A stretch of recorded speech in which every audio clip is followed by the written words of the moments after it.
ఇలా చల్ల చల్లగా ఉన్నప్పుడు చాలామంది టమాటా రసము, మిరియాల రసము ఇలాంటివన్నో చేస్తూ ఉంటారు. నేను కూడా చాలా రకాల రసాలు చేశాను. కళ్యాణ రసము అవన్నీ చేశాను.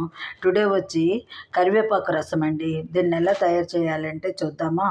దీనికి కావాల్సినవి జీలకర్ర, వెల్లుల్లిపాయ, కరివేపాకు, టమాటా, కొత్తిమీర, చింతపండు అన్నీ కలిపి మిక్సీ పట్టేసుకోవాలండి. ధనియాలు, ఒక స్పూన్ ధనియాలు, పసుపు, ఉప్పు అన్నీ కలిపి మిక్సీ పట్టేసుకొని మనము నీళ్ళలో కలిపేసుకొని కొంచెం ఒక చిన్న బెల్లం ముక్క ఒకటి వేసుకొని బాగా మరిగించేసుకోవాలండి.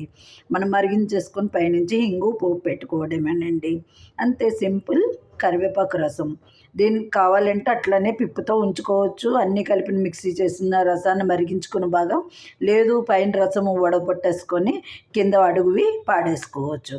కానీ అలా టేస్టీగా పైనుంచి పోసుకుంటే అడుగుది తర్వాత మనం అయిపోయిన తర్వాత పాడేసుకోవచ్చు. కానీ పైనుంచి తెచ్చుకొని పోసుకోవచ్చు, కలుపుకొని పోసుకోవచ్చు. ఎవరి ఇష్టాన్ని బట్టి వాళ్ళు వేసుకోవచ్చండి. చల్లగా ఉన్నప్పుడు దీన్ని తీసుకున్నాం అనుకోండి ఎంతో బాగుంటుంది. ఇది మీరు ఎవరికైనా నచ్చితే లైక్ చేయండి, సబ్స్క్రైబ్ చేయండి. Thank you. కరివేపాకు రసం.